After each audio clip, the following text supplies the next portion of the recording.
Okay, so let's take a look at where we're at here. Fuel tank's in. I just reinstalled the factory tank in the factory spot with the factory straps and factory fuel line. Actually, that's just a piece of fuel line I bent up, but it's basically the same thing. And that one runs down to my fuel pump, and the fuel pump runs to the regulator, and the regulator runs up to the engine and also back here. And this guy runs, I got it cobbled together there with a piece of hose, but it's a steel line up to the hose, and then the hose to another piece of steel line, and that steel line goes onto that rubber sleeve where you feel where the fuel inlet is.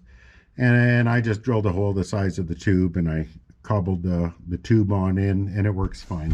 It just shoots it right back down, doesn't affect anything up here.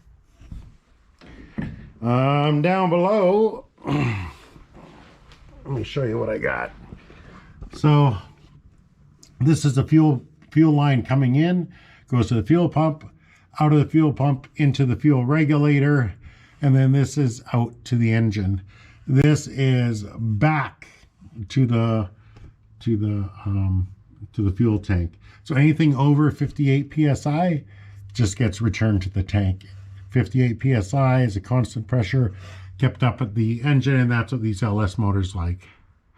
I did try and cheat the ground. It didn't work, so I ended up putting a ground off the fuel pump up here, and it's probably for the best anyway. It should have an independent ground, so it does.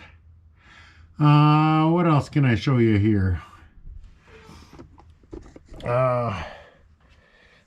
This here is the shifter lever for a 4L80E, which is what I got. So this came out of a van, and I believe this guy ran up to the steering column. That's where I took it off anyway. So it's something to think about. I'm gonna fire this thing up, and then we'll check together to see if we have any gears forward or reverse. Hey, it starts all right. So if I pull it, the first one should be reverse, and it is, and neutral, and forward drive. That's okay.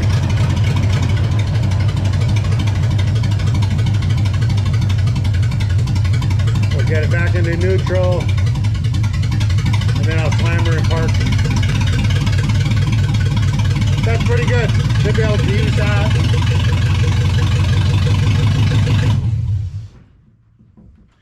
So that's where we're at.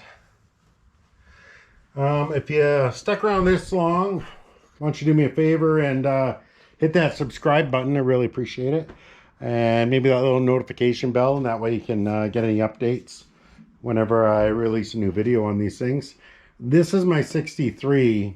I'm probably going to work on this for another week or two, and then I'm going to put it beside the garage for the winter because I really want to get on my 56. I have a little bit of ADHD when it comes to these things. I love them and I hate them, and so on and so forth. So this one here I'm slowly falling out of love with. It's always best for me to set it aside for a bit and come back to it when I can fall back in love with it. You know, we did the floors and the inner rocker and the outer rockers and the cab corners. We put a new seat in here, and we cleaned out the fuel tank, and we put an LS in it and a 4L80E and a new drive shaft, and got some work done on this thing. And I think it's time for a little bit of a break from it. Not quite yet. We got a few more things to do before we put it away, but we will be putting it away soon. And we're going to get to work in the 56 Chevy. But I would like to get my steering column in, and I'd like to get this shifter working off of that steering column if I can. So anyway, I digress as usual. If you stick around this long, think about subscribing, hit the little notification bell, and we'll see you on the next one. Thanks, guys.